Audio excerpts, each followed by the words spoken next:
یہ واقعہ ایک لڑکی کا ہے جو امیر گھرانے کی لڑکی تھی، اور اس لڑکی کا اپنا بیان یہ ہے کہ میرا گھر چونکہ امیر تھا اور میں بہت ہی ایڈوانس لڑکی تھی، اور کوئی مذہبی تھے تو مسلمان، لیکن کوئی مذہبی طور طریقے ہمارے گھر میں یا فیملی میں نہیں تھے، اور مجھ پہ بھی یہی تھا کہ میں ماڈرن بن کے اور فیشنیبل بن کر اور اس طرح بن کے میں رہوں اور جیوں۔ میری گیدرنگ بھی اسی طرح کی تھی۔ وہ لڑکی کہتی ہے اچانک میری طبیعت خراب ہو گئی، میں ہاسپٹل چلی گئی اور میں نے وہاں اپنا بلڈ ٹیسٹ کروایا۔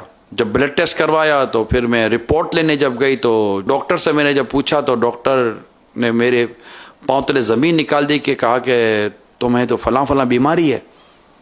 یہ سنتے ہی جیسے مجھے ایسا لگا کہ اگر ٹیبل نہ ہو تو میں گر جاتی، اور میرے اوسان خطا ہو گئے کہ اب میرا کیا حال ہوگا، اب یہ بیماری سے جان کیسے چھوٹے گی۔ اس حالت میں اس کو اپنے رب کی بھرپور یاد آئی، بہت روئی، اپنے رب سے بہت معافی مانگی، خوب استغفار کیے، اور اپنے آپ سے گویا کہنے لگی کہ آج کے بعد میں اپنے رب کی نافرمانی نہیں کروں گی۔ اب جو اس کو یہ تھا کہ بعد میرے سے بلیک وارنٹ ایشو ہو گیا کہ اب جو ہونا ہے میرے ساتھ ہونا ہے، اب میری بقیت عمری زندگی جتنی سانسیں میں اپنے رب کی عبادت میں گزاروں گی۔ اب وہ عبادت کی طرف آئی، قرآن، تسبیح، عبادت، ریاضت اور رب کے حضور رونا، استغفار، یہ میری زندگی کا معمول ہو گیا۔ میری ساری گیدرنگ سب میں نے ختم کر دی کہ بس اب میری زندگی کی جو سانسیں باقی ہیں میں اپنے رب کی عبادت کروں گی۔ ایک دن فون کی گھنٹی بجی، میں نے فون اٹھایا تو وہی ڈاکٹر صاحب فون پر تھے۔ ڈاکٹر صاحب نے فون کیا، کہا کہ وہ بیٹی ایک بات کرنی ہے آپ سے، ایک بھول ہو گئی، اور یہ بھول بھی نہیں کہیں گے، یہ تو مجرمانہ غفلت، یوں کر کر کے ڈاکٹر صاحب باتیں کرتے رہو۔ میرے تو سانسیں اکھرنے لگی کہ نہ جانے ڈاکٹر صاحب کیا مجھے خبر سنائیں گے۔ تو ڈاکٹر صاحب نے کہا کچھ سمجھ نہیں پڑی بیٹا کہ یہ کیسے ہو گیا، ہونا نہیں چاہیے تھا، ایسا کبھی ہوتا نہیں ہے مگر یہ ہو گیا۔ ڈاکٹر صاحب کیا ہوا؟ کہ بیٹا وہ جو میں نے آپ کو جو رپورٹ دی تھی نا، وہ آپ کی نہیں تھی، کسی اور کی رپورٹ تھی، آپ کی رپورٹیں کلیئر ہیں۔